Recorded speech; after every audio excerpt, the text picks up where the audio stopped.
அல்லேலூயா, அல்லேலூயா. கர்த்தர் நல்லவர். அல்லேலூயா. கர்த்தருடைய பரிசுத்த நாமத்துக்கு ஸ்தோத்திரம்.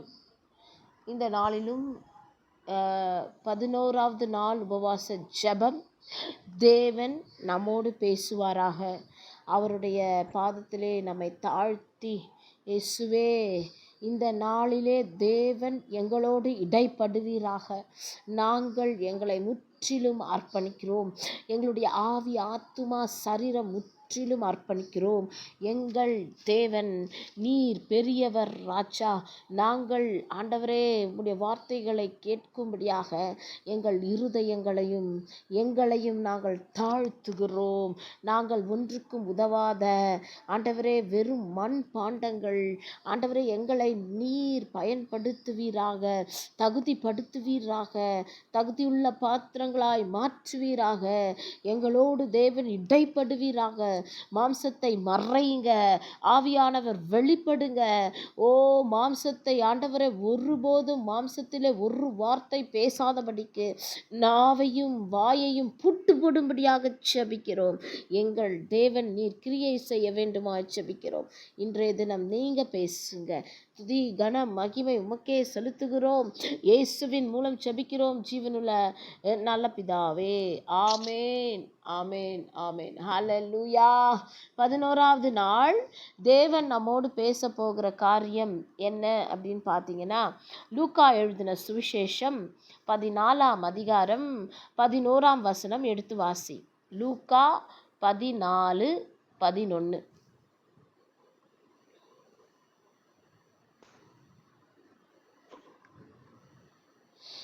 ஹல்லேலூயா. எடுத்தவங்க சீக்கிரத்தில் வாசி. லூக்கா 14:11 வாசிங்க. சரி. தன்னைத்தான் உயர்த்துகிறவன்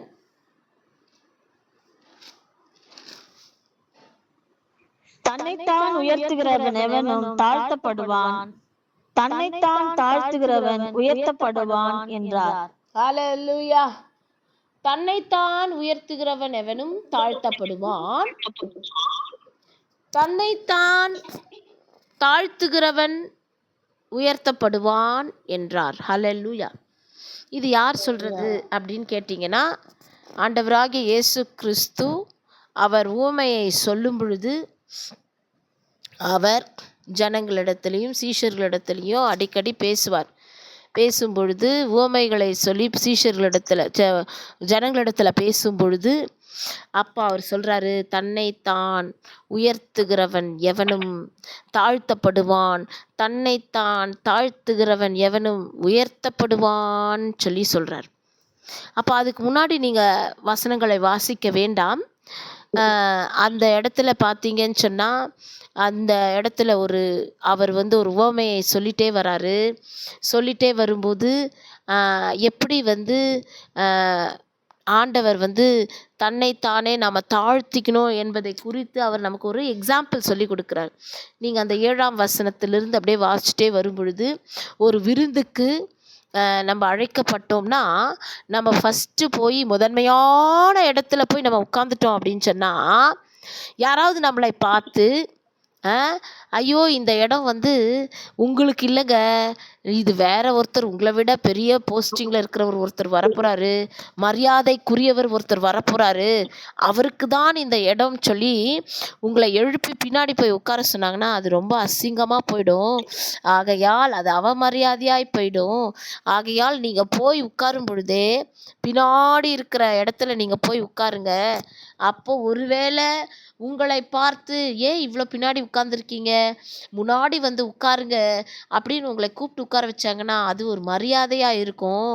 அதனால் நம்ம எப்பொழுதும் முன்னாடி போய் உட்காரணும், முன்னாடி இருக்கிற இடத்துல இருக்கணும், நம்மை நாமே பெருமையாக வச்சுக்கணும், எல்லார் கண்களுடைய பார்வைக்கு நம்ம யாருன்னு காண்பிக்கணுன்ற எண்ணம் நமக்குள்ளே இருக்கக்கூடாது. நம்ம என்ன பண்ணணும், எப்பொழுதும் தாழ்மையுள்ளவர்களாய் காணப்படணும். தாழ்மை என்பது அப்படின்னு பார்த்தீங்கன்னா, எதுல தாழ்மை? வெறும் செயல்ல மட்டும் இல்ல, இருதயத்திலையும் தாழ்மை உள்ளவர்களா இருக்கும் பொழுது, யாரு ஒருவன் தன்னை தாழ்த்துகிறானோ அவனை தேவன் உயர்த்துவார். யார் தன்னை உயர்த்துகிறானோ அவனை தேவன் தாழ்த்துவார் அப்படின்னு சொல்லி ஒரு உவமையை குறித்து தேவன் சொல்லி கொடுக்கிறார். அல்லேலூயா. அப்போ இந்த வார்த்தையை ஏன் நமக்கு சொல்றார் அப்படின்னு கேட்டிங்கன்னா, இந்த நாளிலே தேவன் இந்த ஜபத்தில் நம்மளோடு பேசுகிற காரியம் என்ன அப்படின்னு கேட்டிங்கன்னா, இன்னைக்கு ஜபத்தில் பேசின காரியம் என்ன அப்படின்னு கேட்டிங்கன்னா, எவன் ஒருவன் தன்னை தாழ்த்துகிறானோ அவனை தேவன் உயர்த்துவார். எவன் ஒருவன் தன்னை உயர்த்துகிறானோ அவனை தேவன் தாழ்த்துவார் என்று சொல்லி, இப்படி நாம் இருந்தாதான் ஜெயம் கொள்ளுகிறவர்களாய் மாற முடியும் என்று தேவன் இந்த வார்த்தையை கொடுத்தார். அல்லேலூயா. அப்போ நமக்கு அவர் என்ன சொல்லி கொடுக்க விரும்புகிறார்னா, நம்ம ஆண்டவருக்கு முன்பாக தாழ்த்துறது மட்டுமல்ல, மனிதர்களுக்கு முன்பாகவும் நம்மை தாழ்த்த வேண்டும். அப்படின்னா என்ன அப்படின்னு கேட்டிங்கன்னா, இவங்க என்ன சொல்றது, நான் என்ன கேட்கறது, இந்த எண்ணம், இந்த மனப்பான்மை நமக்குள்ள வரக்கூடாது. பெரியவங்களானாலும் சரி, சிறியவங்கனாலும் சரி, வாலிபர்களானாலும் சரி, குழந்தைகளானாலும் சரி, ஒருவரை நம்ம என்ன செய்யணும்? கனம் பண்ணணும். ஹல்லேலூயா. ஒருவருக்கொருவர் நம்ம விட்டு கொடுக்கணும். ஒருவருக்கொருவர் நம்மை நாமே தாழ்த்த வேண்டும். இதுதான் தேவன் இன்றைக்கு நமக்கு கற்றுக் கொடுக்கிறார். ஹல்லேலூயா. அப்படி நம்ம தாழ்த்தும் பொழுது என்ன அர்த்தம்னா, நம்ம இருதயத்தில் நமக்கு பெருமை இல்லைன்னு அர்த்தம். நமக்குள்ள பெருமை இருந்துச்சுன்னா நம்மளால தாழ்த்த முடியாது. ஹல்லேலூயா. அந்த பெருமை தேவனுக்கு பிடிக்காத ஒரு விஷயம். பெருமை உள்ளவர்களுக்கு தேவன் எதிர்த்து நிற்கிறார். தாழ்மை உள்ளவர்களுக்கோ தேவன் கிருபை அளிக்கிறார். ஆகையால் நம்ம தாழ்த்தணும் அப்படின்னு ஆண்டவர் சொல்றார். சில பேர்லாம் பார்த்தீங்கன்னா சபைகளுக்கு போவாங்க. எனக்கு தெரிஞ்சு ஒரு இடத்துல நடந்த சம்பவத்தை நான் சொல்கிறேன். சபைகளுக்கு போவாங்க. அவங்களுக்குன்னு ஒரு தனியாக ஒரு சீட் வச்சுப்பாங்க. அந்த சேரில் வேறு யாரும் உட்காரக்கூடாதுன்னு சொல்லிடுவாங்க. அப்படிப்பட்ட காரியங்கள் எல்லாம் நடக்குது. அப்போது அந்த மாதிரி சபைகளிலே இது என்னுடைய இடம், இது உன்னுடைய இடம் நம்ம சொன்னோன்னா, நமக்கு எங்கே தாழ்மை இருக்குது?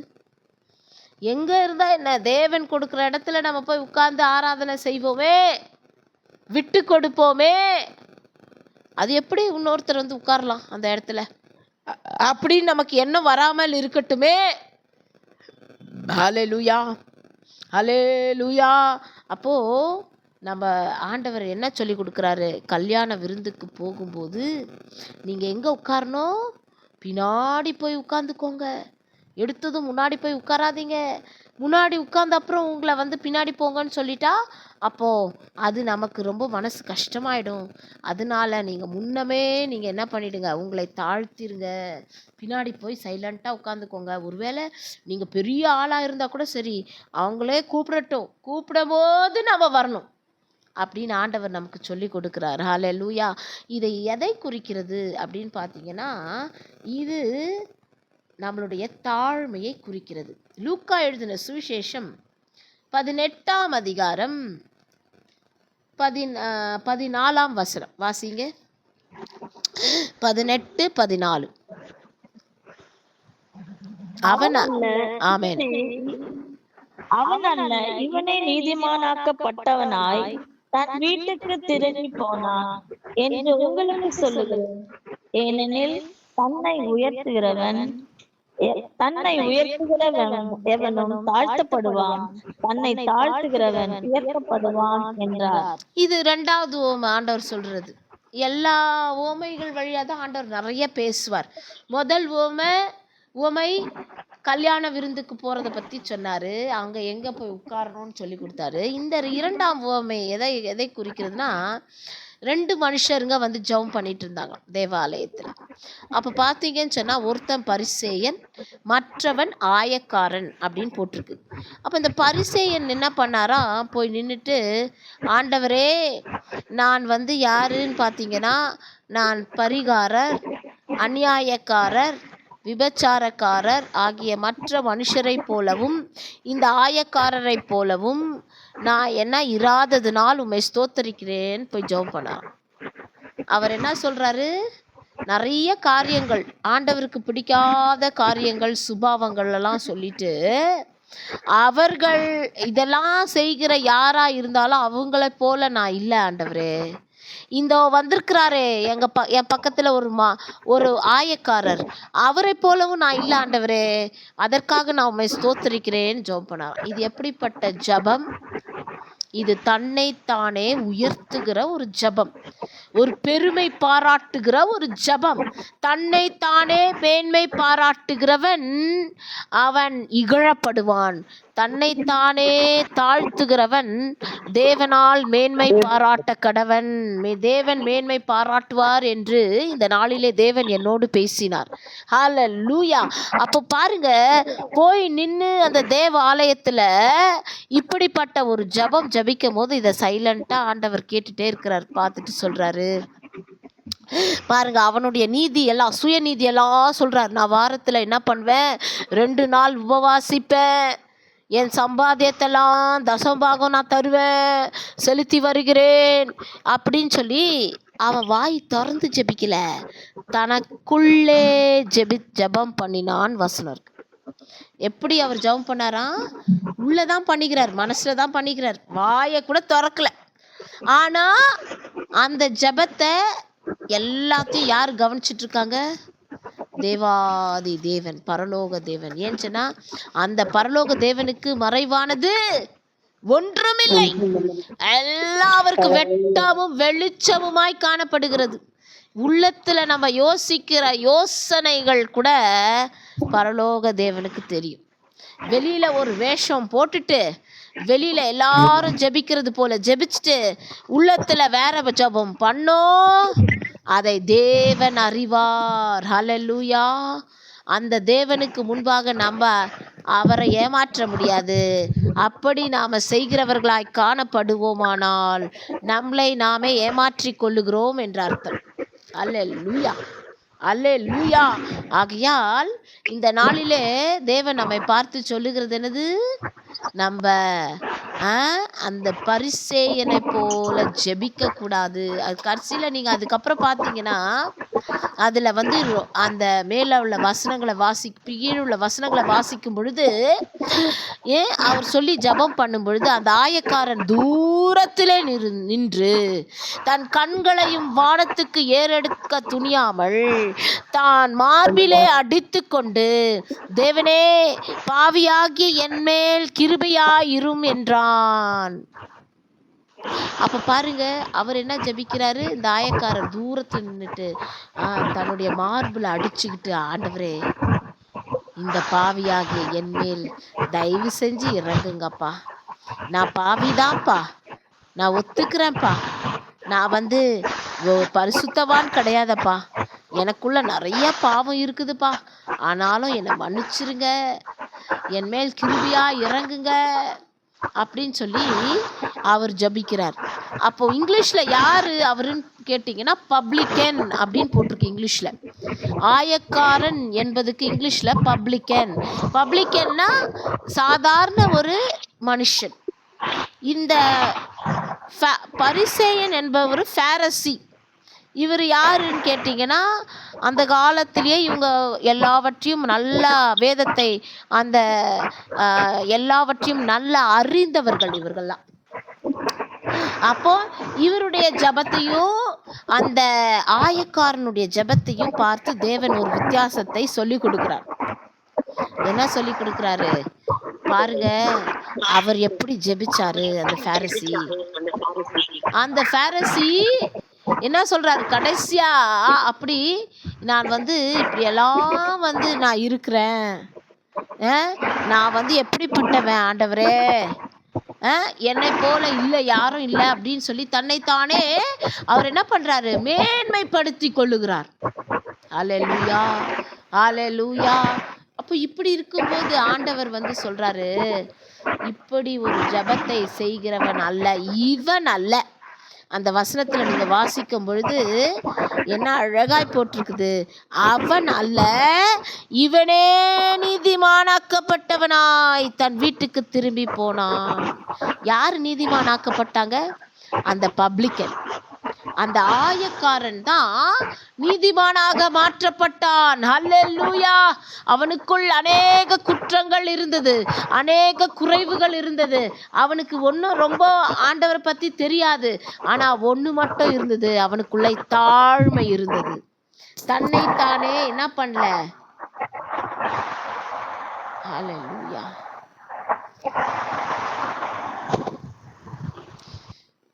தன்னைத்தானே என்ன பண்ணல? அவர் உயர்த்தலை. தன்னைத்தானே அவர் என்ன பண்ணாரு? தாழ்த்தினார். ஹல்லேலூயா, ஹல்லேலூயா. அப்போ பாருங்க, இந்த நாளிலே தேவன் நம்மை பார்த்து சொல்லி கொடுக்கிறார், நம்ம பரிசேயரை போல இல்லை, அந்த பரிசேயனை போல அல்ல. நம்ம யாரை போல நம்ம தாழ்த்தணும்? அந்த ஆயக்காரனை போல நம்மை நாமே தாழ்த்த வேண்டும். எனக்கு அருமையான தேவ ஜனமே, முற்றிலும் நம்மை தாழ்த்த வேண்டும். நான் ஒன்றுமில்லை, நான் ஒரு பாவி, என் மேல் கிருபையாய் இறங்குங்க ஏசப்பா அப்படின்னு நம்ம தாழ்த்தும் பொழுது நிச்சயமாக தேவன் என்ன செய்வார்? நம்மளை நீதிமானாய் மாற்ற வல்லமையுடையவராய் இருக்கிறார். ஹல்லேலூயா. அப்போ ஏன் இதை சொல்லித்தரார் அப்படின்னு கேட்டிங்கன்னா, நம்ம ஜெயம் கொள்கிறவர்களாய் மாறும்படியாக. நம்ம இப்படிப்பட்ட குணாதிசயம் நமக்குள் இருந்தாதான் நம்ம ஜெயம் கொள்கிறவர்களாய் மாற முடியும். நமக்குள்ள நம்மளை உயர்த்துற குணாதிசயம் இருந்துச்சுன்னா, எப்போ பாரு நம்மை புகழ்ந்து, நான் யார் தெரியுமா, நான் எப்பேற்பட்டவ தெரியுமா, நான் எங்கேருந்து பிறந்தேன், நான் எங்கேருந்து வளர்ந்தேன், என்னுடைய வளர்ப்பு என்ன, என்னுடைய சம்பாத்தியம் என்ன, என்னுடைய படிப்பு என்ன, என்னுடைய பட்டம் என்ன, அந்தஸ்து என்ன நம்ம சொன்னோம்னா தேவன் என்ன பண்ணுவார்? நம்மளை தாழ்த்திடுவார். அவர் நம்மளை உயர்த்தவே மாட்டார். அவருக்கு பிடிக்கவே பிடிக்காது அப்படிப்பட்டவங்களை. ஹல்லேலூயா. யார் தன்னை முற்றிலும் தாழ்த்துகிறார்களோ அவர்களை மட்டுமே தான் தேவன் விரும்புகிறார். ஹல்லேலூயா. அதுதான் இந்த உபவாச நாட்களிலே நமக்கு எக்ஸாம்பிள்லாம் சொல்லி கொடுத்துட்டே வந்தார். எப்படி நேபுகாத் நேசர் தன்னை உயர்த்தி பேசின பொழுது அந்த ராஜா தேவன் என்ன பண்ணாரு? ஒரு அடி கொடுத்து, ஓ நீ என்னுடைய வல்லமையை இன்னும் புரிந்து கொள்ளலையான்னு தேவனுடைய வல்லமையை விளங்க பண்ணினார். அந்த பெரிய ராஜாவா இருந்த, பெரிய நாட்டுக்கே ஆளுகை செய்த அந்த ராஜா தேவனுக்கு முன்பாக தன்னை தாழ்த்தும்படியாக செய்தார். அதே போல தான் யோபு நல்ல ஒரு சர்டிஃபிகேட் தான் எடுத்திருந்தாரு. ஆனால் அவருக்குள்ள என்ன இருந்துச்சு? சுயநீதி இருந்துச்சு. அந்த சுயநீதி தேவன் நல்ல ஒரு அடி கொடுத்து ஆண்டவர் பாடத்தை கற்பித்தார். அதே போலதான் பெல்ஷாத்சார் என்ன பண்ணாரு?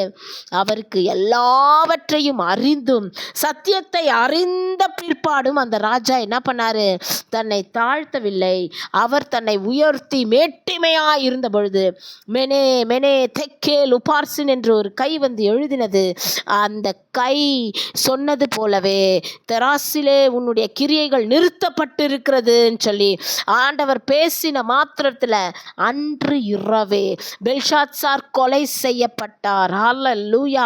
ஆனால் அதே பக்கம் மறுபக்கம் மரியாளை பார்க்கும் பொழுது மரியாளோ தன்னை முற்றிலும் தாழ்த்தினாள். நான் உன் அடிமை, உமது அடிமை என்று சொன்னால் அவளுக்கு ஒன்றும் புரியல, அவளுக்கு என்ன நடக்குதுன்னு ஒன்றும் தெரியல.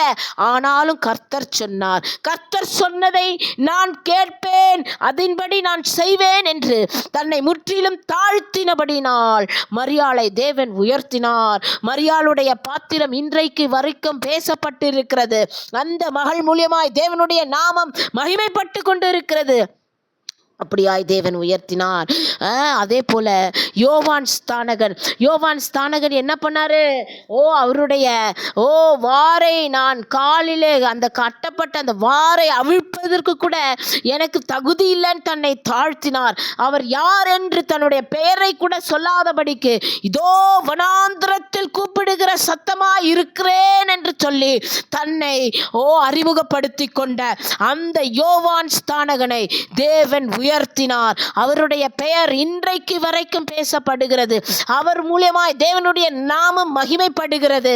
அவர் எவ்வளவு காரியங்களை சொல்லிக் கொடுத்துட்டு போனார். அப்ப இதெல்லாம் பார்க்கும் பொழுது, தானியேலை பார்க்கும் பொழுது, தானியேல் நீ என் ராஜாவே, பரலோக தேவன் எனக்கு சொல்லிட்டாருன்னா எனக்கு எனக்கு எல்லாம் தெரியணுன்றது இல்லை, இதை உங்களுக்கு புரிய வைக்கணும்னு சொன்னார். எனக்கு ஒன்றும் தெரியாது, எல்லாம் அந்த பரலோக தேவன் தான் செய்கிறாரு. அந்த பரலோக தேவனுக்கு ஸ்தோத்திரம் சொல்லி ராஜாவுக்கு முன்பாக அந்த பரலோக தேவனை தானியேல் உயர்த்தினபடியினால் தேவன் தானியேலை உயர்த்தினார். அல்லேலூயா. ஷாத்ராக், மேஷாக், ஆபேத்நேகோவை பார்க்கும் பொழுது, இந்த சிலையை நாங்கள் வணங்க மாட்டோம், எங்கள் தேவன் எங்களை விடுவித்தாலும் சரி விடுவிக்காவிட்டாலும் சரி நாங்கள் இந்த பொற்சிலையை வணங்க மாட்டோம் என்ற ஒரு வைராக்கியம் அவர்களுக்குள்ள இருந்தது. அவர்கள் தங்களை முற்றிலும் தேவாதி தேவனுக்கு தாழ்த்தினார்கள். அவர்கள் பெரிய போஸ்டிங்ல இருந்தாங்க. தானியேல், ஷாத்ராக், மேஷாக், ஆபேத்நேகோ என்பவர்கள் பெரிய போஸ்டிங்ல இருந்தாங்க அந்த ராஜ்யத்துல. ஆனாலும் தங்களை தேவனுக்கு முன்பாக தாழ்த்தினார்கள். ஆகையால் தேவன் அவர்களை உயர்த்தினார். அப்ப இந்த நாளிலே தேவன் நம்மோடு பேசுகிறார். தேவன் நம்மை உயர்த்தணுமா? தேவன் நம்ம உயர்த்தணும்னு சொன்னா நம்ம ஒருபோதும் நம்மை நாமே மேன்மை பாராட்டக்கூடாது. நம்ம யார் என்பதை முதல்ல உணர்ந்து கொள்ளணும்.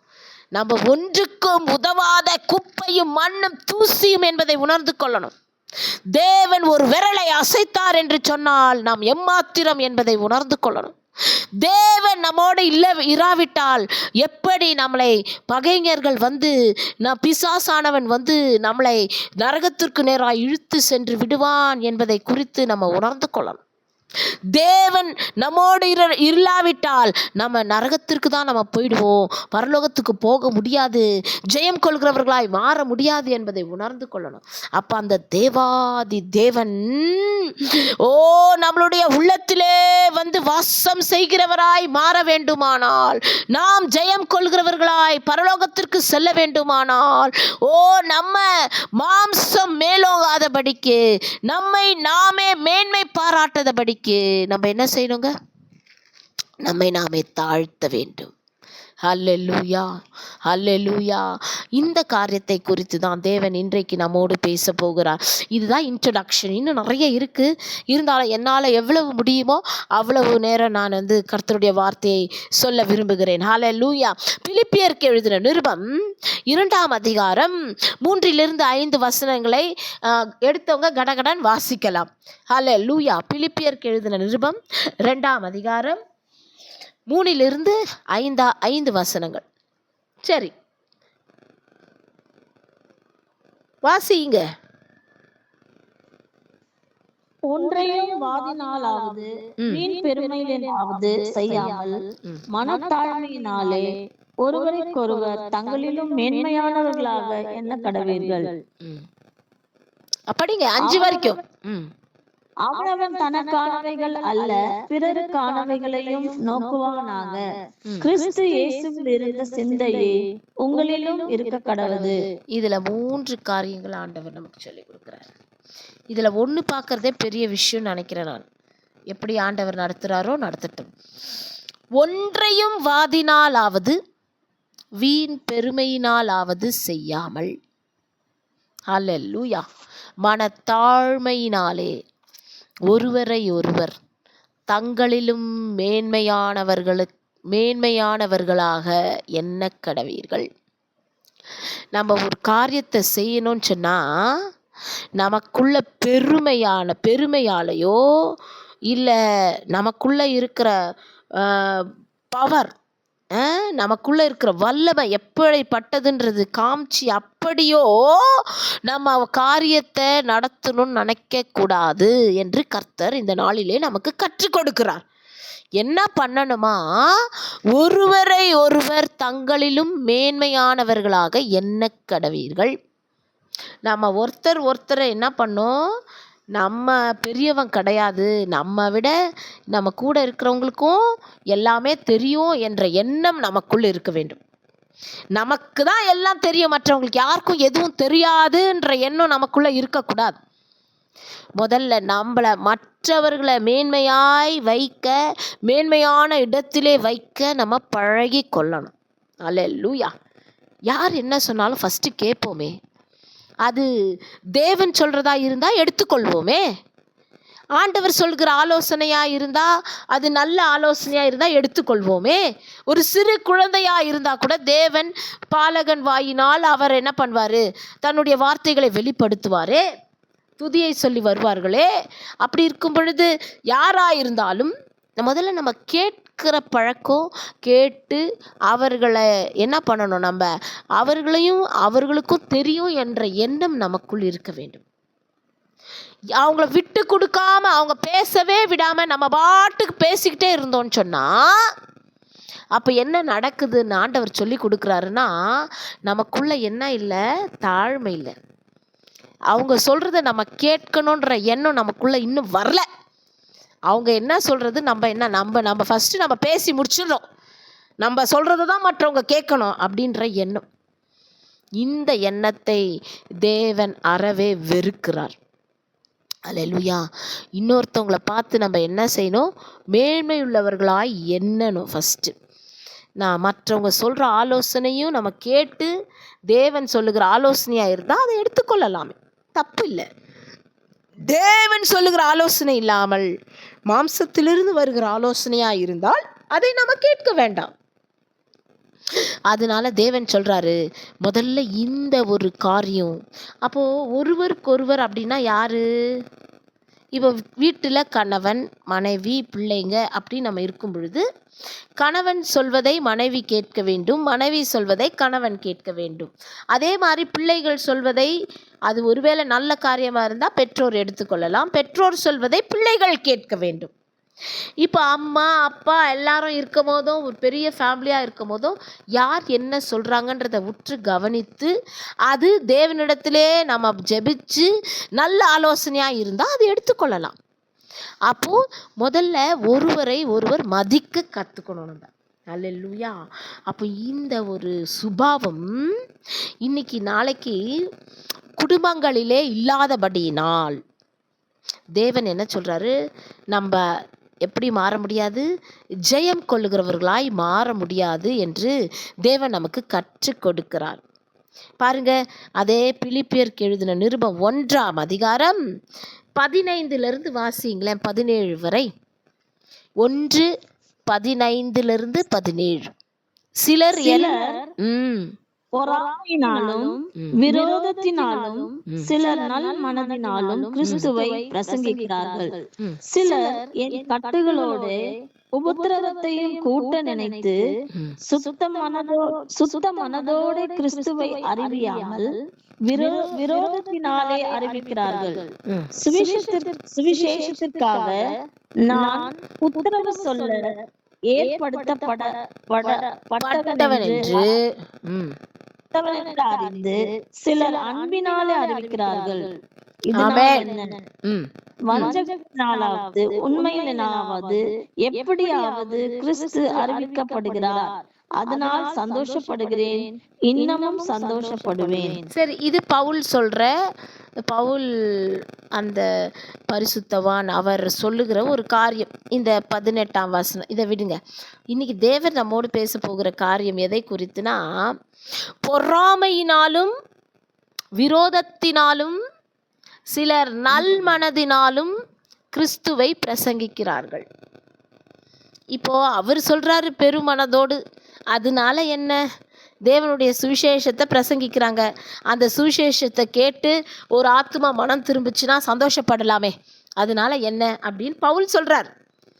ஆனா தேவனுடைய பார்வையிலே நமக்குள் பொறாமை இருக்குமானால், நமக்குள் விரோதம் இருக்குமானால், நம்ம பிரசங்கிக்கிறோன்னு சொன்னா தேவன் அந்த பிரசங்கத்தை அங்கீகரிப்பாரா? அந்த பிரசங்கம் இன்னொருத்தவங்க மற்ற ஆத்துமாக்களுக்கு நமக்கு சொல்லும் பொழுது அந்த ஆத்துமாக்குள்ள கிரியை செய்யுமா? அந்த பிரசங்கம் இன்னொருடைய ஆத்துமாவை தேவனுக்கு நேராய் நடத்தும்படியாக காணப்படுமா? போதிக்கிற நான் தானே ஆகாதவன் என்று தள்ளாதபடிக்குன்னு இன்னொரு இடத்துல பவுல் சொல்றாரு. நான் போதிக்கிறேனே, ஆனா நான் தான் ஆகாதவனா ஆயிடக்கூடாது. ஆகையால் போதிக்கிற முதல்ல நான் எப்படி இருக்கணும்? முன்மாதிரியா இருக்கணும் அப்படின்னு பவுல் சொல்றார். அப்படி இருக்கும் பொழுது ஆவியானவர் இந்த நாளிலே நம்மை பார்த்து கேட்கிறார், நமக்குள்ள பொறாமை, நமக்குள்ள விரோதம், நமக்குள்ள இப்படிப்பட்ட துர்குணங்கள் காணப்படுமானால் நம்ம எப்படி ஒருவரை ஒருவர் நம்ம நேசிக்க முடியும்? நேசிக்கிறதை காட்டிலும் அவர்களை மதிக்க முடியும். அவர்களை மதிப்பதை பார்க்கிலும் அவர்களை நாம் மேன்மை பாராட்ட முடியும். அவங்க நல்லதுக்கு தான் சொல்கிறாங்கன்னு எப்படி எடுத்துக்கொள்ள முடியும்? நமக்குள்ள தான் பொறாமை இருக்குதே, நமக்குள்ள தான் விரோதம் இருக்குதே, நமக்குள்ள தான் எரிச்சல் இருக்குதே, நமக்குள்ள தான் கசப்பு இருக்குதே, நமக்குள்ள வைராக்கியம் இருக்குதே, சண்டை, பகைமை, இன்னும் எல்லா துர்குணமும் நம்ம சொல்லிட்டே போகலாம். பெருமை, இப்படியெல்லாம் காரியங்கள் இருக்கும் பொழுது நம்ம எப்படி ஒருவரை ஒருவர் மேன்மை பாராட்ட முடியும்? எப்படி நம்ம கிறிஸ்துவின் சுவிசேஷத்தை அறிவிக்க தகுதியுள்ள பாத்திரங்களாய் மாற முடியும் என்று ஆவியானவர் இந்த நாளிலே பேசுகிறார். நம்மளே தகுதி இல்லைனா நம்ம எப்படி ஜெயம் கொள்ளுகிறவர்களாய் மாற முடியும்? நம்ம ஜெயம் கொள்ளுகிறவர்களாய் மாறலன்னு சொன்னா நம்ம குடும்பத்தாரெல்லாம் எப்படிங்க ஜெயம் கொள்ளுகிறவர்களாய் மாறுவாங்க? எப்படி நாம சொல்றதை அவர்கள் எடுத்துக்கொள்வார்கள்? எப்படி நாம சொல்லுகிற காரியம் தேவன் தான் பேசுகிறார் என்று அவர்கள் எப்படி உணர்த்தப்படுவார்கள் என்று தேவன் இந்த நாளிலே நம்மை பார்த்து கேட்கிறார். அப்போ நம்ம குடும்பத்தாரையும் சரி, மற்றவர்களையும் சரி, நம்ம ஆண்டவரை பற்றி சொல்லி பரலோகத்துக்கு நேராய் அவர்களை நடத்தணும்னா முதல்ல நம்ம என்ன செய்யணும்? ஒருவருக்கொருவர் நம்ம மேன்மை பாராட்டும்படியாக அந்த ஒரு மனது நமக்கு இருக்கணும். தேவன் சொல்றாரா அப்படின்னு நம்ம எடுத்துக்கலாம். அப்போ அவர்கள் பேசும் பொழுது நம்ம அவர்களுக்கும் இடம் கொடுத்து அவர்கள் பேசுவதை நாம் கவனித்து பிறகு நம்மளுடைய ஆலோசனையை சொல்லலாம். ஹல்லேலூயா, ஹல்லேலூயா. இப்படிப்பட்ட காரியங்கள் நமக்குள் காணப்படுமானால் நாம் ஜெயம் கொள்கிறவர்களாய் மாறணும். அப்போ நம்ம இப்படி மாறணும்னா முதலாவது என்ன பண்ணணும்? நம்மளை நாமே தாழ்த்த வேண்டும். நம்மளை நாமே உயர்த்திக்க கூடாது. நம்ம எவ்வளோ பெரிய ஜப வீரனாக இருந்தாலும் சரி, பல்லாயிரம் லட்சக்கணக்கு ஜனங்களுக்கு போதிக்கிறவர்களாய் இருந்தாலும் சரி, பெரிய பெரிய தேவன் நம் மூலியமாய் பெரிய பெரிய அற்புதங்களை அடையாளங்களை செய்கிறவராய் இருந்தாலும் சரி, எவ்வளவு பெரிய நிலைமைக்கு நம்மளை ஆண்டவர் கொண்டு போனாலும் சரி, நமக்கு பலவிதமான ஐஸ்வர்யங்கள், நமக்கு கனமும் ஐஸ்வர்யமும் தேவன் நமக்கு கொடுத்தாலும் சரி, எல்லா நிலைமையிலும் நாம் எப்படி கற்றுக்கொள்ளணும்? தாழ்மையாக இருக்க கற்றுக்கொள்ளணும். ஹல்லேலூயா. அதனால தான் பவுல் சொல்கிறாரு, நீங்கள் வாசித்து பார்க்கும் பொழுது எந்த நிலைமையிலும் நான் எப்படி இருப்பேன்? மனரம்யமாக இருக்க நான் கற்றுக்கொண்டேன். எந்த நிலைமை வந்தாலும் சரி, அப்போ அந்த நிலைமைக்கு நம்ம போய் அப்பவும் சந்தோஷமாக இருக்கணும்னா நமக்குள்ளே என்ன இருக்கணும்? மெயினாக தாழ்மை இருக்கணும். அப்போ இந்த நாளிலே தேவன் நம்மோடு பேசி கொண்டிருக்கிறார். அதனால் இப்போது ஆண்டவர் சொல்கிறபடி என்ன பண்ணுறாங்க சிலர்? என் கட்டுக்களோட உபத்திரவத்தையும் கூட்ட நினைத்து. இது எவ்வளோ பெரிய பொல்லாத குணம்! ஆல்ரெடி ஒருத்தவங்க கஷ்டப்படுறாங்க அப்படின்னா அந்த கஷ்டத்தில் இன்னும் அவங்களுக்கு கொஞ்சம் கஷ்டம் கொடுக்கும்படியாக, ஹல்லேலூயா, நம்ம வேதனை கொடுத்து நம்ம அவங்கள உபத்திரவப்படுத்திட்டு அதனால நம்ம சந்தோஷப்படுவோமானால் அப்போ நமக்குள்ள தாழ்மை இருக்குதுன்னு அர்த்தமா? அல்லேலூயா. அப்போ நமக்குள்ள என்ன இருக்கு? நமக்குள்ள ஒருத்தவங்க உபத்திரப்படுறாங்கன்னு தெரியுது, பாடுபடுறாங்கன்னு தெரியுது, மன கிளேசமாக இருக்கிறாங்கன்னு தெரியுது. போய் அவங்கள மேலும் மேலும் அவங்கள இன்னும் நல்லா பாடுபடட்டும், இன்னும் நல்லா மனசு கஷ்டப்படட்டும், இன்னும் மனசு உடையட்டும் அப்படின்னு சொல்லி நம்ம செய்கிற காரியம் செய்வோமானால் நம்ம ஆண்டவர் ஜெயம் கொள்கிறவர்களாய் நம்மளை மாற்ற முடியுமா? ஹல்லேலூயா. அதனால ஆண்டவர் இன்றைக்கு நமக்கு சொல்லி கொடுக்கிறார், நம்ம எப்படி இருக்கக்கூடாதான், நம்ம சுயநலவாதிகளாய் இராதபடிக்கு. நம்ம நம்ம நம்ம நம்ம நம்மளே யோசிச்சுட்டு இருக்கிறோன்னு சொன்னா, சுயநலவாதிகள் எப்பொழுதும் எப்படி இருப்பாங்கன்னா பெருமை உள்ளவர்களாய் தான் பேசுவாங்க. சுயநலவாதிகளுக்கு தாழ்மை இருக்கவே இருக்காது. ஏன்னா அவங்கள குறிச்சே தான் யோசிச்சுப்பாங்க, மற்றவங்களை குறித்து யோசிக்கவே மாட்டாங்க. மற்றவங்க எப்படி போனால் என்ன, அவங்க காரியம் அவங்க பார்ப்பாங்க. அப்படிப்பட்டவர்கள் ஜெயம் கொள்ளுகிறவர்களாய் ஒரு நாளும் மாறவே முடியாது என்று தேவன் நமக்கு இன்றைக்கு சொல்லி கொடுக்கிறார். ஹல்லேலூயா. கலாத்தியருக்கு எழுதின நிருபம், கலாத்தியர் 5:26 வாசி. கலாத்தியர் 5:26. வீண் புகழ்ச்சியை விரும்பாமலும் ஒருவரை ஒருவர் கோபமூட்டாமலும் ஒருவர் மேல் ஒருவர் பொறாமை கொள்ளாமலும் இருக்க கடவோம். இன்னும் இந்த காரியெல்லாம் நமக்குள்ள ஆவியானவர் சொல்றாரு, எடுத்து போட்டணும். என்ன இருக்கக்கூடாது? நம்பர் 1, வீண் புகழ்ச்சியை விரும்பக்கூடாது. யாரோ நம்மளை சும்மானா உயர்த்தி உயர்த்தி பேசுகிறாங்கன்னா அந்த இடத்துல அடடா நம்மளை எவ்வளோ உயர்த்தி பேசுகிறாங்கன்னு சந்தோஷப்படக்கூடாது. நம்ம என்ன செய்யணும்? நமக்கு அது உகந்ததே இல்லை. இயேசுவின் நாமத்தினால இந்த புகழ்ச்சியெல்லாம் வேண்டவே வேண்டாங்க, நான் ஒன்றுமே இல்லைன்னு நம்மளை முற்றிலும் என்ன பண்ணிடணும்? தாழ்த்திடணும். அல்லேலூயா. சிலர் வீண் புகழ்ச்சியை விரும்புகிறவர்களாக இருக்கிறபடினால என்ன பண்ணுவாங்க? அவங்க எப்போ பாரு தங்களை குறித்து மேன்மை பாராட்டி கொண்டு அவங்க போஸ்ட் பண்ணிகிட்டே இருப்பாங்க. போஸ்ட்னா என்ன? நான் எப்படி ஊழியம் செய்கிறேன் தெரியுமா, என் ஊழியம் எப்பேற்பட்ட ஊழியம் தெரியுமா, நான் எத்தனை பிசாசுகளை ஓட்டி இருக்கிறேன் தெரியுமா, எத்தனை நோயாளிகளுக்கு சுகம் வந்திருக்கு தெரியுமா. இதெல்லாம் நம்ம சொல்லவே கூடாது. கர்த்தருடைய கிருபை கிருபை கிருபை கிருபை, அவர் செய்தார் அவர் செய்தார், நான் ஒன்றுமில்லை நான் ஒன்றுமில்லை, இப்படி தான் நம்ம சொல்லணுமே தவிர நம்மளை நாமே இப்போ இன்னைக்கு நாளைக்கு இது ஒரு காமன் ட்ரெண்ட் ஆயிடுச்சு. எப்படின்னா, சபையில் ஒரு போதகர் வந்தார்னா இன்னொரு போதகர் பற்றி அவங்க இன்ட்ரடியூஸ் பண்ணுவாங்க. ஐயோ இவர் இந்த சபையில் போதகராக இருக்கிறாரு, இவர் இவ்வளோ ஃபாஸ்டிங் இருந்திருக்கிறாரு, இவர் ஜெபம் பண்ணால் இப்படியெல்லாம் நடக்கும். இதெல்லாம் தேவையே கிடையாது சபையில். why do we introduce about people? ஏன் நம்ம ஒருவரை ஒருவர் இன்ட்ரடியூஸ் பண்ணணும்? நம்ம யாரை இன்ட்ரடியூஸ் பண்ணணும் சபையில்? கிறிஸ்துவை மட்டுமே தான் இன்ட்ரடியூஸ் பண்ணணும். நம்ம ஒரு வந்திருக்கிறாங்கன்னா அவங்கள பற்றி இன்ட்ரடியூஸ் பண்ணுறோன்னு சொல்லி அவங்கள ஒரே புகழ்ந்து புகழ்ந்து பேசுறது, இதெல்லாம் வீண் புகழ்ச்சி. இந்த காலகட்டத்தில் இது பார்த்தீங்கன்னு சொன்னால் வெளியில் உலகத்தில் எல்லாரும் செய்கிறாங்க, பார்த்தா சபைகளிலே இது நடக்கிறது. இவர்கள் எவ்வளவு காணிக்கை கொடுத்தார்கள் தெரியுமா, இவர்கள் முழுதும் உட்கார்ந்து ஜெபிச்சாங்க தெரியுமா, இவர்கள் என்னெல்லாம் செய்தார்கள் தெரியுமா. அப்படி ஒருவரை ஒருவர் புகழ்வதற்கு சபை அல்ல. சபை மட்டும் இல்லை, நம்ம எங்கே போனாலும் சரி, நம்ம தனிப்பட்ட முறையிலையும் சரி, எல்லா நேரத்திலும் நம்ம ஒன்று ஞாபகம் வச்சுக்கணும், கிறிஸ்துவையே மேன்மை பாராட்ட கடவன். ஹல்லேலூயா.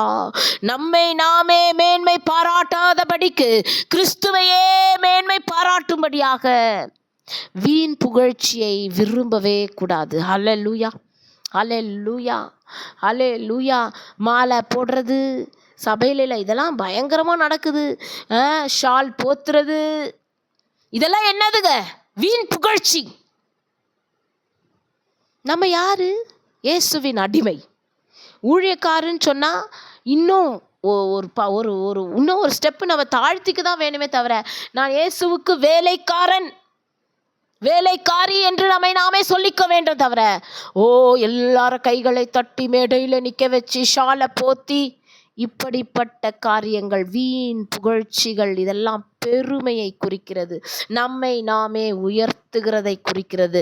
இப்படி நம்மை நாமே உயர்த்துகிற காரியம் நமக்கு காணப்படுமானால், நமக்குள் காணப்படுமானால் தேவன் நம்மை உயர்த்தவே மாட்டார். நம்மை நாமே தாழ்த்தும் பொழுதுதான் தேவன் நம்மை உயர்த்துவார். ஆமென், ஹல்லேலூயா. இது பொதுவாக ஆண்டவர் நமக்கு சொல்லி கொடுக்கிறார், வீண் புகழ்ச்சி. அடுத்து பார்த்தீங்கன்னா என்ன சொல்லுது வசனம்? ஹல்லேலூயா.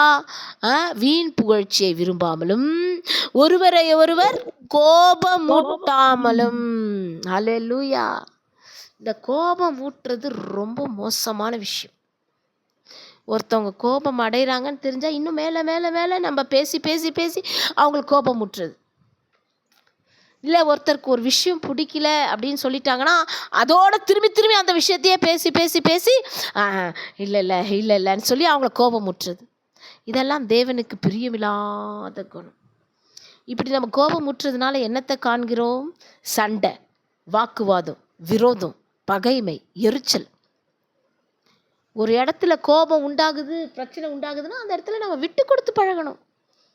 நம்ம தாழ்மையாக இருக்கிறோன்னு சொன்னால் அதுதான் அடையாளம். தேவனுக்கு முன்பாக தாழ்த்துறது மட்டுமல்ல, மனிதர்களுக்கு முன்பாவையும் நம்ம விட்டு கொடுத்துடணும்.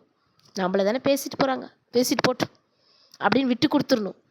அதுக்கு மேலே நம்ம வாயே பேசலைன்னா அந்த இடத்துல கோபம் அடைகிறதுக்கு அந்த இடத்துல இடமே இல்லாமல் ஆகிடும். அல்லேலூயா. கோபம் ஊட்டாமலும் ஒருவர் மேல் ஒருவர் பொறாமை கொள்ளாமலும். இது ரொம்ப முக்கியம்.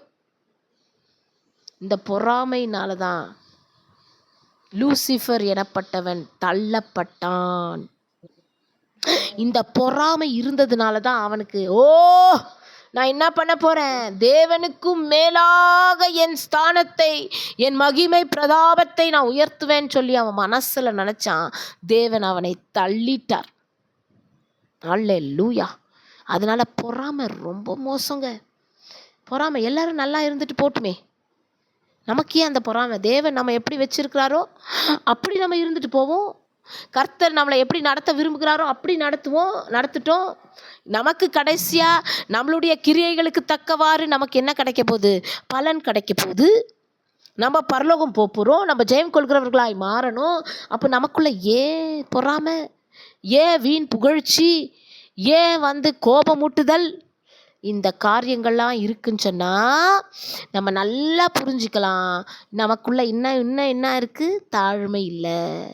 நம்மை நாமே தாழ்த்துவதற்கு நமக்கு இன்னும் அப்படிப்பட்ட ஒரு தாழ்மை வரலை. ஏன்னா இந்த காரியம்லாம் மேலோங்குதே. இது மேலோங்கும் போது எங்கே நம்ம தாழ்த்த முடியும்? நம்மளே உயர்த்திக்கினே தான் இருப்போம் எப்போவுமே. அல்லேலூயா. நான் எவ்வளோ சம்பாதிக்கிறேன் தெரியுமா, நான் எவ்வளோ உழைக்கிறேன் தெரியுமா, நான் யார் தெரியுமா, நான் இந்த வீட்டையே கட்டுனவன் தெரியுமா. நம்ம சொல்லவே கூடாது. தேவன் தேவன் தேவன் அவர் பலன் கொடுக்கலன்னா நம்ம எப்படிங்க செஞ்சிருப்போம்? அல்லேலூயா. அவர் ஜீவனை கொடுக்கலன்னா நம்ம எப்படி பண்ணியிருப்போம்? ஆமென். எல்லா கனமும் மகிமையும் புகழும் அவருக்கே செலுத்த வேண்டும். அல்லேலூயா. அவருக்கே செலுத்த வேண்டும். அதுதான் என்ன நடக்குது? அங்கதான் தாழ்மை. தேவனுக்கு முன்பாக தாழ்மைப்படுறது மட்டுமல்ல, ஒருவருக்கு ஒருவர் தாழ்த்தணும் அப்படின்னு சொன்னால் இந்த காரியங்கள்லாம் நமக்குள்ளே இருக்கக்கூடாது. அல்லேலூயா. அதே போல் இன்னொரு வசனம் நம்ம வாசிக்கும் பொழுது, எபேசியருக்கு எழுதின நிருபம் 5ஆம் அதிகாரம் 21ஆம் வசனம். கடகடன்னு கொஞ்சம் படிக்கணும். 5:21 நிறைய வசனங்கள் இருக்கிறபடினாலே, தெய்வ பயத்தோடே ஒருவருக்கொருவர் கீழ்ப்படிந்திருங்கள். போதும் போதும் போதும் போதும். எப்படி இருக்கணுமா?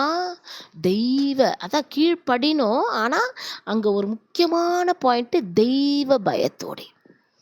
அதாவது கீழ்ப்படுகிறது, ஒருத்தவங்க நம்மளை ஆண்டவர்லேருந்து வெளியில் விலகி ஆண்டவர்கிட்ட போக விடாமல், பரலோகத்துக்கு போக விடாமல் நரகத்துக்கு நேராக நடத்துகிறாங்கன்னா அவங்களுக்கு நம்ம கீழ்ப்படினோன்னு இல்லவே இல்லை. வசனம் தெளிவாய் சொல்லுகிறது. அவர்கள் யாராக இருந்தாலும் சரி, சொந்த கணவனாக இருந்தாலும் சரி, சொந்த மனைவியாக இருந்தாலும் சரி, சொந்த தாயாக இருந்தாலும் சரி, தகப்பனாக இருந்தாலும் சரி, பிள்ளைகளாக இருந்தாலும் சரி, உறவினராக இருந்தாலும் சரி, ஒரு போதகராக இருந்தாலும் சரி, ஊழியக்காரராக இருந்தாலும் சரி, யாராக இருந்தாலும் சரி, எப்படி நம்ம கீழ்ப்படினோம்? தெய்வ பயத்தோடே ஒருவருக்கொருவர் கீழ்ப்படியுங்கள். அதுதான் அந்த வசனம் சொல்லுது. அல்லேலூயா. அப்போது நம்ம என்ன செய்யணும்னா, கீழ்ப்படிகிறத கூட எப்படி நம்ம கீழ்ப்படினோம்? தெய்வ பயத்தோடு. இது நம்ம செஞ்சோன்னா ஆண்டவர் நம்மளை பார்த்து பிரியப்படுவாரா? இப்போ ஒரு வேளை ஒரு கணவன் வந்து சொல்கிறாரு நம்மகிட்ட, இந்த காரியத்தை நீ செஞ்சு தான் ஆகணும் அப்படின்னு. ஆனால் அந்த காரியம் தேவனுக்கு விரோதமான காரியம். அப்போ நமக்குள்ள தெய்வ பயம் இருந்தால் நம்மளை என்ன செய்ய விடாது? அந்த காரியம் செய்ய விடாது. அப்போ அந்த காரியம் நம்ம செய்ய முடியாது. ஐயோ, கணவனாக இருந்தால் என்ன, மனைவியாக இருந்தால் என்ன, தேவனுக்கு பயப்படுற பயம் தானே மேலு. முதல்ல தேவனுக்குள்ள பயப்படணும். ஏன்னா கணவன் உங்களை பரலோகம் கொண்டு போகிறாங்களா, இல்லை மனைவி உங்களை பரலோகத்துக்கு கூட்டு போவாங்களா? யார் உங்களை பரலோகத்துக்கு கூட்டு போவா? தேவன் தானே. இந்த தேவ பயம் எல்லாருக்குள்ளும் வந்துச்சுன்னு சொன்னால், குடும்பமும் சரி, சபையும் சரி, ஊழியக்காரர்களும் சரி, விசுவாசிகளும் சரி, எல்லாரும் தேவன் ஒருவருக்கே கீழ்ப்படிய பழகுவோம். இந்த தெய்வ பயம் ஒவ்வொருத்தருக்குள்ள வரணும். அல்லேலூயா. ஐயோ, என் கணவன் சொல்லிட்டாருங்க, அவருடைய வார்த்தையை நான் எப்படி மீறுறது? மீறாதீங்க. அப்போ நீங்கள் யாருக்கு பயப்படல? தேவனுக்கு பயப்படல. நீங்கள் யாருக்கு பயப்படுறீங்க? உங்கள் கணவனுக்கு தான் பயப்படுறீங்க. ஏன் கணவன் சொன்னால் அந்த தேவன் வந்து சொல்கிற வார்த்தைக்கு கீழ்ப்படியக்கூடாதுன்னு ஆண்டவர் வந்து உங்களுக்கு சொல்லி கொடுக்குறாரா? கணவனாக இருந்தாலும் சரி, மனைவியாக இருந்தாலும் சரி, யாராக இருந்தாலும் சரி, நம்மளுக்குள்ள தெய்வ பயம் உண்டாயிருக்க வேண்டும். அல்லேலூயா. அந்த தெய்வ பயம் நமக்குள்ளே இருந்துச்சுன்னா யார் சொன்னாலும் தேவன் இதை அங்கீகரிக்கிறாரா? நம்ம தேவன் சொல்கிறத தான் நம்ம கேட்குறோமா? கணவன் சொன்னாலும் சரி. ஏன்னு சொன்னால் நம்ம குடும்பத்தினர் மூலியமாகவே பிசாசு நம்மளை எங்கே கொண்டு போயிடுவாங்க? நேராக பாதாளத்துக்கு கொண்டு போயிடுவான். ஆமேன். ஏசப்பா, என் கணவன் சொன்னார் ஏசப்பா, அதைத்தான் நான் செஞ்சேன் ஏசப்பான்னு சொன்னா, நான் உன்னை அறியேன்னுடுவார் ஆண்டவர். ஏசப்பா, என் மனைவி சொன்னா ஏசப்பா, அதைத்தான் நான் கீழ்ப்படிஞ்சேன் ஏசப்பான்னா, நான் உன்னை அறியேன் அப்படின்னுடுவார் ஆண்டவர். ஆண்டவருக்கு அதெல்லாம் முக்கியம் கிடையாது. கணவன் சொன்னா என்ன, மனைவி சொன்னா என்ன? நியாய தீர்ப்பு நாளில் கணவன் வந்து நிற்க போகிறாங்களா, மனைவி வந்து நிற்க போகிறாங்களா, இல்லை ஊழியக்கார் வந்து நிற்க போகிறாங்களா, இல்லை உங்கள் ஃப்ரெண்ட்ஸு ரிலேட்டிவ்ஸ் வந்து நிற்க போகிறாங்களா? யார் நிற்க போகிறா? நம்மளுடைய ஆத்மா போய் தேவனுக்கு முன்பாக நிற்கும் பொழுது தேவன் என்ன அங்கே நியாய தீர்ப்பில் அவர் வந்து நமக்கு நியாயம் தீர்க்கிறாரோ அதுதான் அங்கே நடக்க போகுது. உன்னை அறியேன்னு சொல்லிட்டா கதறி கதறி கதறி நம்ம அழுவதா கூட அந்த இடத்துல மன்னிப்பு கிடையாதுங்களே, மன்னிப்பே இல்லைங்களே. சிஸ்டர், சாரி சிஸ்டர், நான் இந்த ஒரு நபரை மட்டும் என்னால் ஜெயிக்கவே முடியல, அப்படியே நம்ம சொல்லிக்கிட்டே இருக்க வேண்டியது தான் லைஃப் லாங். அந்த ஒரு நபரை ஜெயிக்கவே முடியாத கடைசி வரைக்கும் பிசாசு நம்மளை எங்கே கொண்டு போயிடுவான்? நரகத்துக்கு நேராய் தள்ளிடுவான். பரவாயில்லையா? இப்போ யாரை எதிர்த்து உங்களால் பேச முடியல? எந்த நபரை உங்களால் எதிர்த்து பேச முடியல? அதாவது எதிர்த்து பேசுறதுன்னா சண்டை கிடையாது. தேவனுக்கு பயப்படுகிற பயம் இருக்கும் பொழுது, இதுதான் தேவன் சொல்றார், நீ சொல்றத நான் கேட்க மாட்டேன், தேவன் சொல்றத தான் நான் கேட்பேன்றதை நம்ம சொல்லும் பொழுது நம்ம எதிர்த்து போராட தானே வேணும். அதில் தானே தேவன் நம்ம ஜெயம் கொள்கிறவர்களாய் மாற்றுவார். ஒரு காரியம் தேவனுக்கு பிரியமில்லைன்னு சொன்னால் அந்த காரியத்தை யார் சொன்னாலும் கேட்கக்கூடாது. தேவனுக்கு பயப்படுகிற பயம் இருக்கும் பொழுது நம்ம அப்படி மாறி விடுவோம். ஹல்லேலூயா. இதுதான் என்னதுங்க? நம்மளை ஜெயம் கொள்ளுகிறவர்களாய் மாற்றும். ஹல்லேலூயா, ஹல்லேலூயா. இந்த தெய்வ பயம் நமக்குள் காணப்படுமானால் நம்ம என்ன பண்ணுவோம்? ஆண்டவருக்கு விரோதமாக எந்த காரியம் யார் சொன்னாலும் அதற்கு நம்ம எதிர்த்து நிற்போம். இல்லை இல்லை இல்லை இல்லை, இது ஆண்டவர் இப்படி சொல்லலை, ஆண்டவர் இப்படி தான் சொல்லியிருக்கிறார். நீங்கள் சொன்னாலும் சரி, என்னை வெட்டி போட்டாலும் சரி, என்னை கொன்று போட்டாலும் சரி, நீங்கள் என்ன சொன்னாலும் நான் அந்த காரியத்தை செய்ய மாட்டேன், உடன்பட மாட்டேன் அப்படின்ற தைரியம் இன்னும் நமக்குள்ளே வரலையே. தேவன் இந்த நாளிலே நம்மை பார்த்து பேசி கொண்டிருக்கிறார். ஏன் வரல? என்னால் எதிர்த்து பேச முடியலையே அப்படின்னு நம்ம சொல்லும் பொழுது நம்ம இன்னும் யாருக்கு அடிமையாக இருக்கிறோம்? அவர்களுக்கே அடிமையாக இருக்கிறோம். நமக்குள் தெய்வ பயம் இல்லை, தெய்வ பயம் இல்லைன்னு சொன்னால் நம்ம எப்படி நம்மளை ஆண்டவருக்கு முன்பாக நம்ம தாழ்த்த முடியும்? ஆண்டவர் பெருசு இல்லை, நமக்கு உலகத்தில் இருக்கிறவங்க தான் பெருசாயிடுவாங்க. கடைசியில் நம்ம ஆத்துமா எங்கே போவோம்? நஷ்டப்பட்டு போயிடுமே. ஓ உடனே இன்று இரவு உன் ஆத்துமா எடுபடுமானால், ஓ நீ இவ்வளோ உலகத்தை முழுவதையும் ஆதாயம் செய்து கொண்டு உன் ஆத்துமாவை நீ நஷ்டப்படுத்தி விடுவாயே, உனக்கு லாபம் என்ன என்று கேட்குறாருல ஆண்டவர். நம்ம எவ்வளோ நாள் இருப்போம் ஜீவனோடு தெரியாதுங்களே. இன்றைக்கு இருக்கிறோம், இது கடைசி நாளா இல்லை நாளைக்கு திரும்பி ஜீவனோடு எந்திரிப்போமா தெரியாது. இருக்கிற நாட்களிலே தேவனுக்காக தெய்வ பயத்தோடு நம்மை நாமே ஒருவருக்கொருவர் விட்டு கொடுத்து நமக்குள்ளே நாம் ஆண்டவரை என்ன பண்ணணும், எல்லா விஷயத்திலையும் மேன்மை பாராட்டுகிறவர்களாய் காணப்படும் பொழுதுதான் நீங்களும் நானும் ஜெயம் கொள்ளுகிறவர்களாய் மாற முடியும். அல்லேலூயா, அல்லேலூயா. அப்போ நம்ம கீழ்ப்படிறதுனா எப்படி கீழ்ப்படினுமா? எப்படி கீழ்ப்படினோம்? தெய்வ பயத்தோடு கீழ்ப்படினோம். இங்கிலீஷில் அழகாக போட்டிருக்கு, with reverence for Christ, submitting to one another out of reverence for Christ. தேவனுக்கு மரியாதை கொடுத்து தேவனுக்கு பயந்து கீழ்ப்படிந்து நம்ம ஒருவருக்கொருவர் நம்ம என்ன பண்ணணும், கீழ்ப்படிந்து போகணும். அதனால தான் மனைவியானாலும் சரி புருஷனானாலும் சரி, அந்த அதுக்கப்புறம் நீங்கள் கீழே உள்ள வசனங்களெல்லாம் வாசிக்கும் பொழுது நீங்கள் ஒருவருக்கொருவர் கீழ்ப்படியுங்கள். இந்த வசனத்தை வச்சு நிறைய பேர் தப்பாகவே புரிஞ்சுக்கிறாங்க. ஐயோ வசனம் இருக்குதுங்களே ரொம்ப தெளிவாக, மனைவிகளே கர்த்தருக்கு கீழ்ப்படிகிறது போல உங்கள் சொந்த புருஷனுக்கு கீழ்ப்படியுங்கள் இருக்குதுன்னு சொன்னால் அந்த கர்த்தருக்கு கீழ்ப்படிகிறது போலன்னு விட்டுடுவாங்க. சொந்த புருஷனுக்கு கீழ்ப்படி நான் சொல்கிறத கேளு அப்படின்னு சொன்னால் தெளிவாக நம்ம புரிஞ்சுக்கணும், கர்த்தருக்கு கீழ்ப்படுகிறது போல. நம்ம ஆண்டவர் என்ன சொல்கிறாரோ அதுக்கு கீழ்ப்படிஞ்சு அந்த மரியாதையோடு தான் நம்ம கணவனானாலும் சரி மனைவி ஆனாலும் சரி ஒருவருக்கொருவர் நம்ம அடங்கி போகணும். அல்லேலூயா, அல்லேலூயா. ஏன் இதெல்லாம் இந்த நாளில் தேவன் நம்மோடு பேசுகிறார்? இப்படிலாம் நம்ம இருந்தால் தான் இன்னைக்கு நாளைக்கு குடும்பத்தில் இன்னும் தேவனை ஒரு மனமாய் துதிக்க முடியல. குடும்பத்தில் ஒரு மனமாய் பரலோக ராஜ்யத்துக்கு போகணுன்ற எண்ணம் இன்னும் வரல. அதுக்கு தான் முன்னாடியே ஆண்டவர் கேட்டார், இந்த உலகத்துக்குரிய காரியம்னா குடும்பம் மொத்த பேரும் என்ன ஆயிடுறாங்க, ஒன்றாயிடுறாங்க. ஒரு மனம் வந்துடுது.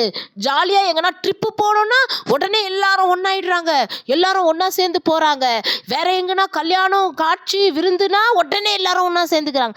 அதே பரலோகத்துக்கு போகலாம் வாங்க, நம்ம எல்லாரும் பரலோகத்துக்கு போகணும் வாங்க, ஜெபிக்கலாம் வாங்க, ஒருமனப்பட்டு அந்த பிசாசை எதிர்த்து நிற்கலாம், நம்ம ஜெயம் கொள்கிறவர்களாய் குடும்பமாக மாறணும்னு சொன்னா நீ பண்ணு, நான் அப்புறம் வரேன், எனக்கு வேலை இருக்கு, நீங்கள் பண்ணுங்கோ, நாங்கள் வரமாட்டோம், எங்களுக்கு வேலை நிறையா இருக்குது. அப்போ எப்படி குடும்பமாக ஜெயம் கொள்கிறவர்களாய் மாற முடியும்? மாறாமல் இருப்பதற்கு காரணம் என்ன? நமக்குள் தெய்வ பயம் இல்லாததினால். அல்லேலூயா, அல்லேலூயா. அப்போ இந்த நாளிலே தேவன் நம்மோடு பேசிக்கொண்டு இருக்கிறார். அல்லேலூயா. நம்ம எப்படி கீழ்ப்படியணும்?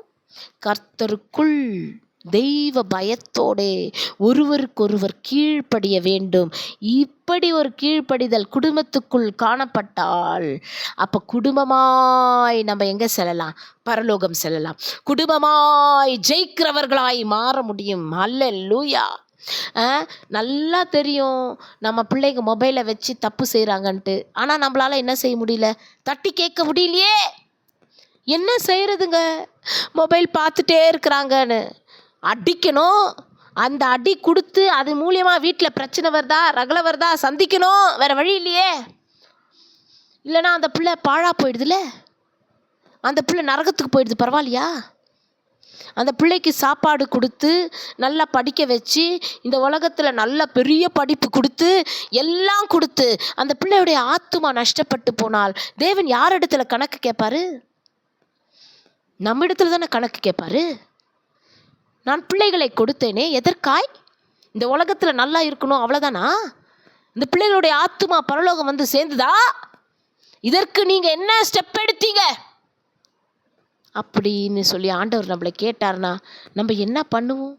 அதனால தான் இன்றைக்கு தேவன் நம்மோடு பேசி கொண்டிருக்கிறார். நம்ம கர்த்தருக்குள் தெய்வ பயத்தோடே ஒருவருக்கொருவர் கீழ்ப்படியணும். அப்போ நம்ம தேவனுக்கு பயந்து கீழ்ப்படியும் பொழுது தான் நம்ம என்ன பண்ண முடியும்? நம்மளால் தாழ்மைப்பட முடியும். நமக்குள்ள அந்த தாழ்மைன்றது இருக்கும். இல்லைன்னு சொன்னால் நம்ம ஒருவரை ஒருவர் விட்டு கொடுத்து தாழ்ந்து போகிற அந்த மனப்பக்குவம் வராது. எப்பவுமே நம்மை நாமே என்ன பண்ணுவோம்? உயர்த்தி உயர்த்தி உயர்த்தி பேசிக்கொண்டே இருப்போம். அல்லேலூயா. நிறைய காரியங்கள் இருக்குது. ஆனால் வசனங்கள் படித்து சொல்ல முடியுமான்றது தெரியல. கர்த்தருக்கு சித்தமானால் நாளைய தினம் பார்ப்போம். ஒரு சில வசனங்கள் மட்டும் கடகடகடன்னு நான் சொல்லி முடிக்கிற ஒரு 3 வசனம் மட்டும். மிச்சதெல்லாம் அப்புறம் டைம் இருந்தால் நான் கர்த்தருக்கு சித்தமான பொழுது பார்க்கலாம். எபேசியருக்கு எழுதின நிருபம் 4ஆம் அதிகாரம் 12ஆம் வசனம் 2ஆம் வசனம் வாசிங்க. 4 தாழ்மையும் சாந்தமும் நீடிய பொறுமையும் உடையவர்களாய் அன்பினால் ஒருவரை ஒருவர் தாங்கி. இது ஏன் இதை சொல்றாருன்னா, இப்போ நமக்குள்ள நம்ம குடும்பத்தில் ஒரு மாறுதல் உண்டாகணும். நம்ம குடும்பத்தில் ஜெயம் கொள்கிறவர்களாய் நம்ம மாறணும். குடும்பத்தில் இருக்கிறவங்க எல்லாரும் பரலோகம் போகணும். நாமும் ஜெயம் கொள்ளுகிறவர்களாய் மாறணும்னு சொன்னால் நமக்குள்ள என்னெல்லாம் குணாதிசயம் இருக்கணும்னு ஆண்டவர் சொல்லி கொடுக்குறாரு பாருங்க. மிகுந்த மனத்தாழ்மை. எல்லா இடத்துலையும் ஆவியானவர் ஸ்ட்ரெஸ் பண்ணுற ஒரு வார்த்தை தாழ்மை, மனத்தாழ்மை. சாந்தமும் நீடிய பொறுமையும் உடையவர்களாய் அன்பினால் ஒருவரை ஒருவர் தாங்குங்க. அப்படி நம்ம இருப்போமானால் நாமும் நம் குடும்பமும் எல்லாரும் ஜெயம் கொள்கிறவர்களாய் நம்மளால மாற முடியும். இன்னொரு வசனமும் வாசிங்க. 1 பேதுரு 5ஆம் அதிகாரம் 5ஆம் வசனம். மடமடன் படிச்சிருங்க. 1 பேதுரு 5ஆம் அதிகாரம் 5ஆம் வசனம். அந்தபடி இளைஞரே, மூப்பருக்கு கீழ்ப்படியுங்கள். நீங்கள் எல்லாரும் ஒருவருக்கு ஒருவர் கீழ்ப்படிந்து மனத்தாழ்மையை அணிந்து கொள்ளுங்கள். பெருமை உள்ளவர்களுக்கு தேவன் எதிர்த்து நிற்கிறார், தாழ்மை உள்ளவர்களுக்கோ கிருபை அளிக்கிறார். கேட்டீங்களா? நம்ம அழகா ஆவியானவர் எழுதி வச்சுட்டு போயிருக்கிறார். இளைஞர்களே, நம்ம என்ன செய்யணும்? மூப்பர்களுக்கு கீழ்ப்படினோம். ஹல்லேலூயா. இளைஞர்கள் மூப்பருக்கு கீழ்ப்படினோம். மிகுந்த மனத்தாழ்மையுடையவர்களாய் நம்ம இருக்கணும். ஒருவருக்கு ஒருவர் நம்ம கீழ்ப்படினோம். இப்படி இருந்தாதான் தேவன் நம்மை உயர்த்துவார் என்று சொல்லி ஆண்டவர் ஆவியானவர் அழகாக எழுதி வச்சுட்டு போயிருக்கார். ஆனால் இந்த காரியங்கள் எல்லாம் நமக்குள் காணப்பட்டால் ஒழிய நம்மளால் என்ன செய்ய முடியாதுங்க? ஜெயம் கொள்ளுகிறவர்களாய் மாற முடியாது. அல்லேலூயா. இந்த காரியங்கள் நமக்குள் காணப்பட வேண்டும் என்பதற்காக தான் தேவன் இந்த நாளிலே நமக்கு இதையெல்லாம் கற்றுக் கொடுக்கிறார். ஆமென். அப்போ பார்க்கும்போது இளைஞரே மூப்பருக்கு கீழ்ப்படியுங்கள், நீங்கள் எல்லாரும் ஒருவருக்கொருவர் கீழ்ப்படிந்து மனத்தாழ்மையை அணிந்து கொள்ளுங்கள். இளைஞர் மட்டும் அல்ல, எல்லாரும் என்ன பண்ணுவான்? ஒருவருக்கொருவர் கீழ்ப்படிந்து மனத்தாழ்மையை அணிந்து கொள்ளுங்கள். பெருமையுள்ளவர்களுக்கு தேவன் எதிர்த்து நிற்கிறார், தாழ்மையுள்ளவர்களுக்கோ தேவன் கிருபை அளிக்கிறார். அப்போ இந்த நாளிலே தேவன் நமக்கு சொல்லி கொடுக்குற விஷயம் என்ன? தாழ்த்த வேண்டும், தாழ்த்த வேண்டும். ஏற்கனவே 2ஆம் நாள் அதை தான் சொல்லி கொடுத்தார் நினைக்கிறேன். 2வது நாளா 3வது நாளா தாழ்மை உள்ளவர்களாய் காணப்படணும்னு சொல்லி. அப்போ இன்னைக்கு நம்ம என்ன பண்ணக்கூடாது? நம்மை நாமே மேன்மை பாராட்டக்கூடாது. நம்மை நாமே எப்போ பாரு புகழ்ந்துட்டு இருக்கக்கூடாது. எல்லா விஷயத்திலையும் மனத்தாழ்மை உள்ளவர்களாய் இருந்து தேவனையே மேன்மை பாராட்டணும். ஹல்லேலூயா. நம்ம ஒருவருக்கு ஒருவர் பேசிக்கினா கூட நான் எப்படி தெரியுமா, நான் எப்படியெல்லாம் இருந்தேன் தெரியுமா அப்படி நம்மளை நாமே சொல்லிக்க கூடாது. அதுக்கு பதிலாக தேவன் செய்கிறார், தேவன் செய்தார், தேவனையே நம்ம மேன்மை பாராட்டி கொண்டு தேவனையே புகழ்ந்து புகழ்ந்து பேசும் பொழுது அப்போ நம்மளை தேவன் என்னவா மாற்றுவார்? ஜெயம் கொள்ளுகிறவர்களாய் மாற்றுவார். ஹல்லேலூயா, அல்லேலூயா. அப்போ இந்த காரியத்தை தான் தேவன் இந்த நாளிலே நமக்கு கற்றுக் கொடுக்கிறார். அல்லேலூயா. அப்போ ஏன் இதை கற்றுக் கொடுக்கிறார் அப்படின்னு சொன்னால், நம்ம மனத்தாழ்மையுடையவர்களாய் இருக்க வேண்டும். நம்பர் 1. 2வது, ஒருவருக்கொரு விட்டு கொடுத்து ஒருவருக்கொருவர் அன்பு செலுத்தி நம்ம கீழ்ப்படியணும். எப்படி கீழ்ப்படியணும்? கர்த்தருக்குள் கீழ்ப்படியணும், தெய்வ பயத்தோடே கீழ்ப்படியணும். இந்த விஷயங்களெல்லாம் நம்ம புரிஞ்சுக்கிட்டோன்னு சொன்னால் நம்ம என்ன பண்ணுவோம்? ஜெயம் கொள்கிறவர்களாய் மாறுவோம். அல்லேலூயா. இந்த நாள் செய்தியை தேவன் ஆசீர்வதிப்பாராக. எல்லாருடைய இருதயங்களையும் கிரியை செய்யட்டும். எல்லாரையும் தேவன் தாமே இருதயத்தில் தேவன் பேசட்டும். இந்த செய்தியை தேவன் ஆசீர்வதிப்பாராக. ஆமேன்.